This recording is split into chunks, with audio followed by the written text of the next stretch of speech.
Hello everyone, কেমন আছেন সবাই? আশা করি ভালো আছেন। আল্লাহর রহমতে আমিও ভালো আছি।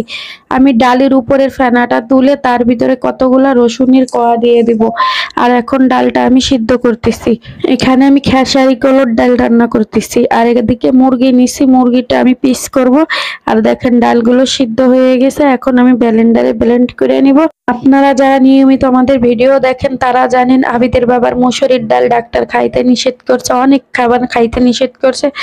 এই জন্য আমরা খেসারি কলর ডাল রান্না করিয়া খাই। এদিকে আমি মাংস রান্না করার জন্য প্রথমে সরিষার তেল দিয়ে দিলাম। তেলটা গরম হওয়ার পরে আমি কতগুলো এলাচ আর দারুচিনি তেজপাতা দিয়ে দিলাম। তার ভিতরে আমি বাকি মশলাগুলো আদা রসুনের পেস্ট আর পেঁয়াজ সবগুলা দিয়ে দিলাম। ওই মশলাটা একটু কষানো হয়ে গেছে, তার ভিতরে বাকি গুঁড়া মশলাগুলাও দিয়ে দিলাম। ধনিয়ার গুঁড়া, জিরার গুঁড়া, লবণ, হলুদ, মরিচের গুঁড়া।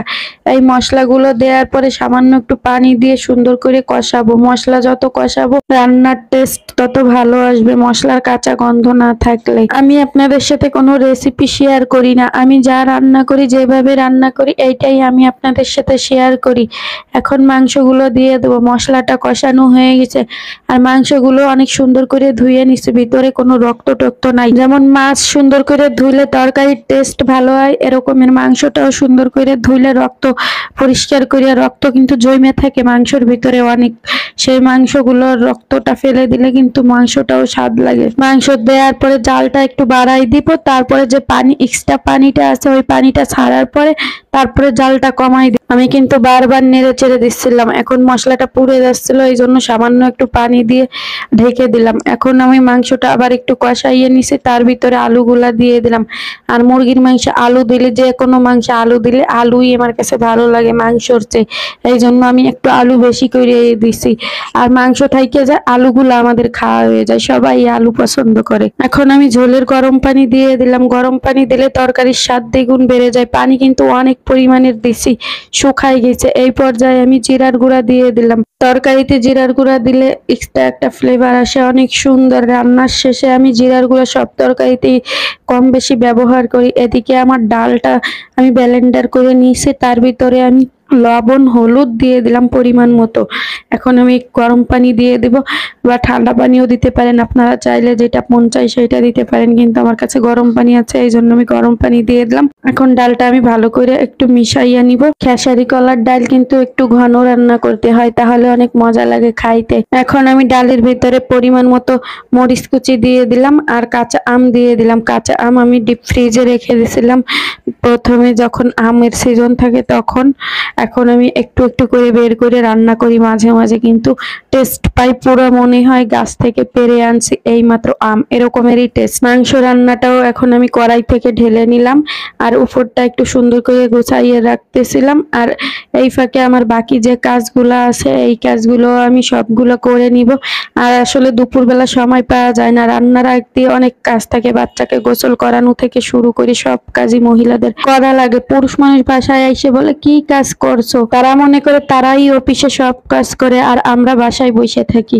বাসার কাজ একদিন করলে বুঝতো যে কত কাজ বাসায়, বাচ্চা সামলানো, বাচ্চাকে খাওয়ানো, গোসল করা, তারপরে রান্না বান্না, ঘর দুয়ার পরিষ্কার করা, কত কাজ মহিলাদের।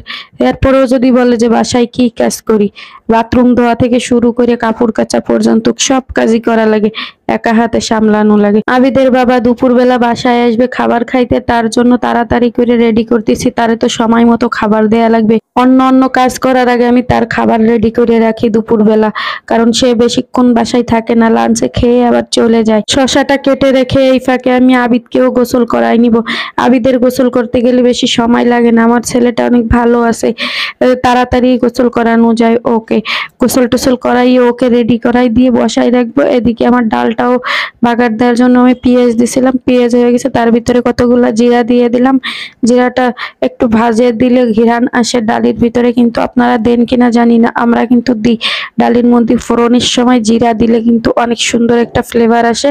আর এদিকে আমার জিরাটাও ভাজা হয়ে গেছে, এর ভিতরে এখন আমি ডালটা দিয়ে দিলাম। ডালটা দেওয়ার পর এত সুন্দর এই সময় একটা ফ্লেভার আসে, অনেক সুন্দর একটা ফ্লেভার আসে। যারা ডাল বাগার দেন তারা তো জানেনই। এদিকে ডালটা কয়েক মিনিটের মতন জাল দেবো। এই ফাঁকে শশাগুলো আমি পিস করে কেটে নিব। শশা, পেঁয়াজ, লেবু, এই মরিচ এইগুলাই সালাদ হিসাবে আমরা খাই। মাংস না থাকলেও খাই, মাংস থাকলেও খাই, না থাকলেও খাই। আমি একটু শশা মুখে দিলাম, দেখলাম যে ভালোই লাগতেছিল। পেটে খিদা তো, সকালবেলা আসলে দেরিতে উঠি, সময়ের সাথে পারি না। আর পরে তাড়াহুড়া লাগে, অনেক কাজ করতে গেলে অনেক সময় চলে যায়, কাজের সাথে আমি পাইরা উঠি না। আর আমার সকালবেলার খাবারটাও হয় না। এদিকে আমি লেবুগুলাও পিস করে নিলাম। আর এখন আমার রান্না বান্না শেষ হয়ে গেছে। আর ডালটা এখন আমি ঢেলে নিব।